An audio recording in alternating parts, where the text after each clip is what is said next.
Well, good morning, stamping friends. Happy Friday to everyone. Hope you're all doing well, and I'm excited to share with you today. So let me know in the comments what you're all doing this weekend. My boys here have paintball again, which means Lori has a catch-up day in her craft room. So anyway, it works out well for all of us. You see my new logo shirt? Isn't that fun? Stampin' Up! Carries logo items for us demonstrators. So I just got this in the mail. It's so comfy. So this is my first time wearing it today. It's charcoal gray with black. So it's kind of fun. All right, so I am going to share more cozy craft retreat items with you. And hold on, I should have put this in arm's reach. In case you missed my last one, I wanted to show you the cute little bag I made for everything to be put inside of. I've been getting a lot of comments because everyone who ordered the retreat to go got them in the mail pretty much, and everyone's commenting on the bag. So I just wanted to show that to you again. And then the other thing that they're commenting on is we gave little pillow gifts, which I wrote in my description what pillow gifts mean. When we go on incentive trips, Stampin' Up! Gives us pillow gifts every night before we go to bed. We are out and about doing our things, eating dinner, and then when we come back to our room, or I should say as we race back to our room because we know what's on our pillow, they put cute little pillow gifts on, and it's always a surprise. Sometimes it's new products, sometimes it's, logo things, but it's always a treat. And sometimes they even give them to our husbands. So there's been a few times where I've forgotten, and Dan will say, should we go back and see what's on the pillow? So anyway, it's always something to look forward to. So many demonstrators refer to their treats that they give out as pillow gifts. So if you ever see those words, now you'll know what they mean. All right, let's get started, and I'm going to show you the two pillow gifts that we put in the bags, and I'm going to show you how to make them. I didn't include that in the tutorial, so I'm making this free tutorial so that you can recreate them. And for those of you who already purchased the kit and already have the tutorial, I am going to revise the instructions because I want you to be able to make these treats if you'd like. And so I will send out another revision. I'm about halfway done writing this up. I had no intention that I was going to do this, but based on the comments I've been getting, everyone wants to know how to make these. So I'll put the dimensions and everything. But let's make that today as our make and take for Friday. So let me get set up here and turn the camera around. Let me first switch this so you can look at my ceiling. And whoops, get this set up. It's always that awkward moment when I get the camera set up and zoom in so that you can see it. And hopefully I'm in the camera or in the space, the workspace. The hard part is when I do this, comments are coming in and it always gets in the way of, like I have a text here and I don't know how to get rid of it. Oh boy. It's preventing me from doing anything. So there we go. Okay. That's funny, but I'm glad you guys are watching, but I've never run into that. All right, I am ready. Let me grab my glasses so I can see what I'm doing. And as always, I put my host code up there. I would love it if you use the host code if you want to order anything. And let's get started. Let me show you the finished product first so you can see what we're making. Here it is packaged, and it says Santa-Tizer. Can you guess what's inside? Let me show you one that's not wrapped, but I wanted to show you the cute tag that goes with it, that makes it. So this is what it looks like. It's a little Santa box, and there's a belt around that you can slide the flap up and down. And inside is a hand sanitizer. I know there's a lot of these on the internet, but all of them are a little bit different. So, and then the fun thing is I made my own labels for the front, and there's a story behind this. Bath & Body Works does not coordinate with creative crafty people, and they have Halloween out, and it's so funny because they will only let you buy 10 at a time, and so I had to make 11 trips to go get enough sanitizers for for my retreat. So they knew me by name, and they were like, do you want to apply here and work here? You're here all the time. And I said, that's because you only let me buy 10 at a time. So I made my own labels, and I'm going to put the template for that so you can do your own thing. And when you see the template, all you have to do is make sure your graphic goes inside of there. I can give you mine. I'm happy to share that, but mine does say 2020 in the ornament, and it says Cozy Craft Retreat. So I really try to personalize things to make it fit with my retreat. So let me share with you, and then it fits perfectly in there with a little die. And then, like I said, this just flips in here, and then you can kind of adjust the belt if you want it up or low or whatever. And then, like I said, the tag, I think, is what makes it, because you need to say Santa-Tizer somewhere on there. And then I'll include this graphic if you'd like, and then all you have to do is print it and cut it down, and I'll have all those dimensions. This is the nesting dies, and I didn't cut one out for you because you know how to die cut that, but I'll just show you how I tied it on. All right, so I'm even going to show you how to score so that you see the dimensions. Oh, I do have an extra one. I was thinking I was one short of these, but it's at 10. Okay, look at all the score lines. You're going to have 1, 2, 3, 4, 5, 6 score lines. So the base piece is 10.5 inches by 2.5 inches. So you'll cut your cardstock like that. You can get 3 on one sheet. So if you're trying to figure out how much cardstock you'll need if you're going to make quantity. And we are going to score at 2.5, 3 3/4, 6 1/4, 7 1/2, 8 3/4, and 10. Don't worry about memorizing or remembering that, because in the PDF I have them all bullet point listed. So, and then I have one already done, but I'm going to do the die cut here, and this is the oval from the layering oval dies. And the size of this, because there's many sizes in, it is about 1 inch by 2 inches. So that's the one that you want to die cut. Now the important thing is that you get this on the right side. You want it on the side that has the, I guess when I showed you how to score, I had the little end on this end, but it's a side that has the 1/4 inch. Let me fold it so you can see. I'm just going to fold on all the score lines, and if you're off anywhere, then your holder is not going to it's not going to fold up right. So, and then these are really tight, but I just want you to be able to see which end is the die. So you see how this one doesn't really have any close score lines, but this one has that 1/2 inch right there. So that's the side that you want to die cut the oval on. All right, the next step is we are going to put tear and tape on that little 1/2 inch flap.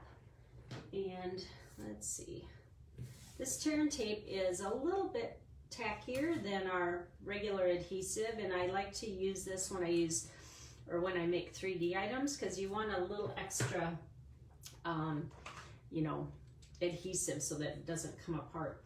Now I like to use the pointy end of our tool here. Now, a question you may have is, how do you know where to let this fall in here? Because there's not really a line to guide you. So what I do is I fold it on this score line here. So let's see if you can see this. Here's the one next to the oval, then go one more like that, and that's where you want it to fall. So fold this over and let it just catch where it wants, so that it lies flat. So then when you fold it up, it's got that nice little score line. All right, the next part is we're gonna build the belt around here. And what I did was I took the all dressed up dies. You guys know I love that die set. That I'm so glad that carried over. And this is just the long skinny belt, or they don't call it a belt, but it's just a long strip. And it has stitching lines, so I thought that would be perfect for Santa's belt. Now, it's quite long. It's not, you don't need it this long, so I'm going to trim off just a tiny bit on one side of it, because we're going to use this on the buckle. So the first snip will be just cut off the stitching like that, And then just cut a little bit more. It's actually about 3/8 of an inch. I'm not even going to measure it because you can just kind of eyeball it, but you just want this to be a square, and I'll show you how we're going to use that. I'm going to put it up on the white so I can find it again. All right, now let's put that belt on. Just kind of center it here, and it doesn't really matter if it's off center a little bit because you're not going to see the back of this. Now make one fold like that to go in back, and then crease it. Make a hard crease with your fingers. So there's one side, and now the other side, do the same thing, but don't make it too tight because we want to be able to get that flap on the front in and out of there. So don't make it too tight. And let's fold hard on this line, and you see how it overlaps just enough right there. Now, we're just going to put a small glue dot on the back here to secure it. So put it on either side, it doesn't matter which side, but don't hit it, of course, yet, because we have to wrap it around. So we're going to just place this on here, and then we're going to secure it on the back side. I have to look at it from this angle to make sure it's straight. Can you see in there what I'm doing? I'm not sure if this is in camera. And then just press it, and it should be able to be loose enough that it kind of runs up and down. You know what I mean? Because you can adjust this after you close it.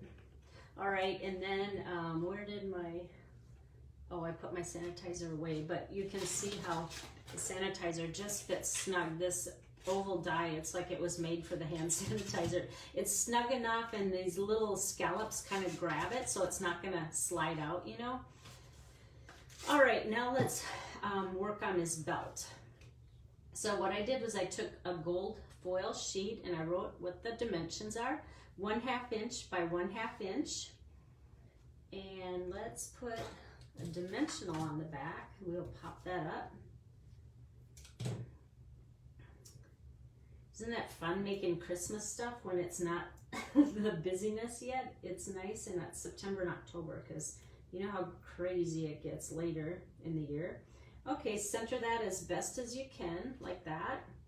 And now, remember that little piece we snipped off? First, I'm gonna set it on here, and I'm very anal on things like this. I want the stitching lines to be in line with the stitching line on there. If you don't have that die, you can, you know, do your own thing. It's about 6.5 inches by, I think, 3/8 inch. Yeah, 3/8 inch, but that stitching line is so worth it. You may want to just grab that bundle of dies so you can get the stitching line. It's all about the details. Now, multi-purpose liquid glue is actually the best glue when you're gluing on foil, because sometimes, you know, the snail adhesive doesn't, if you don't get it on all the way, it doesn't work as well. So just, whoops, this is the one I want to use. The one that I snipped in front of you.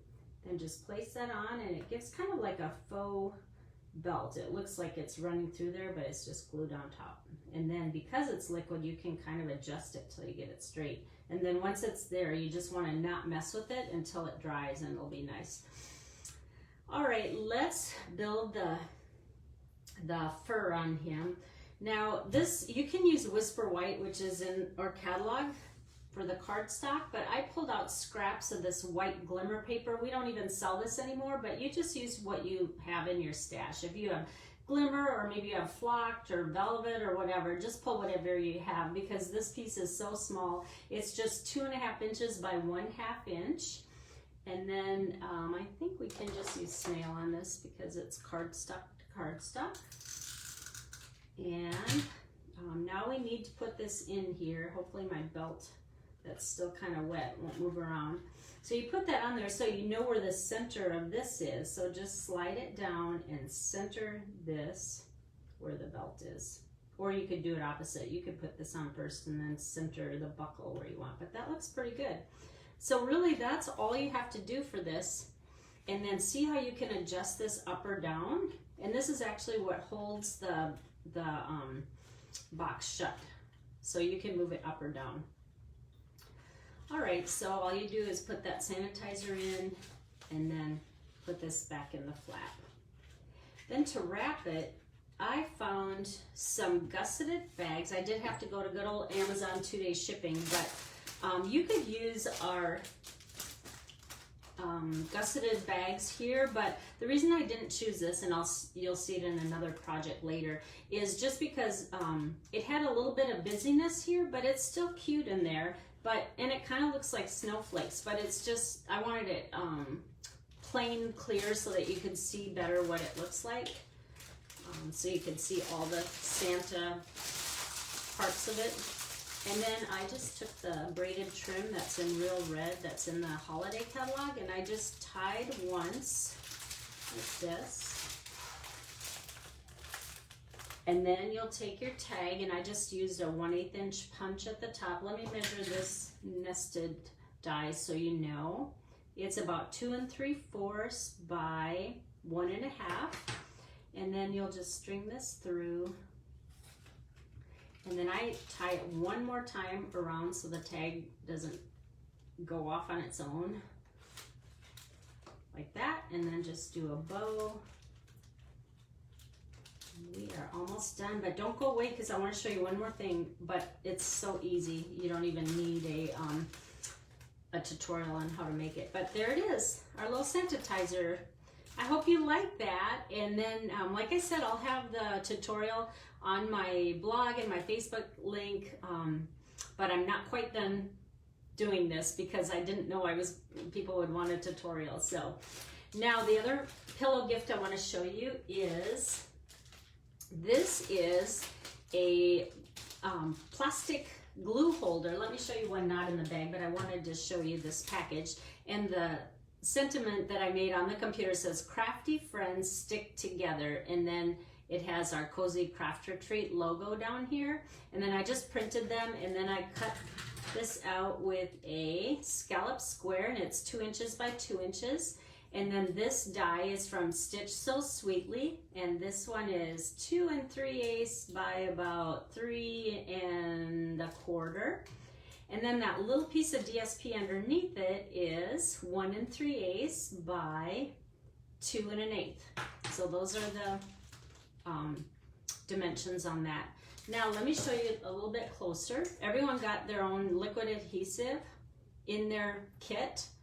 And then these are holders. Many of you may already have them or have seen them, and I will put the Etsy link. But the lady that I bought them from on Etsy does every color under the sun. So I wanted it to kind of match our logo. So I did the gray and red, but oh, there's so many colors. And then she even put Pandemic Edition because we kind of advertised our retreat as that, because, you know, it's just interesting how the whole COVID thing has pushed all of us demonstrators into areas that we've never dabbled before. And that's why I did my retreat in a box, because I can't hold a live in-person event. So this just sets in here, and that way your glue is always down, ready to come out. I have an open bottle, but you put the open end here, and then you don't have to always shake it down because it's, you know, just gonna fall down.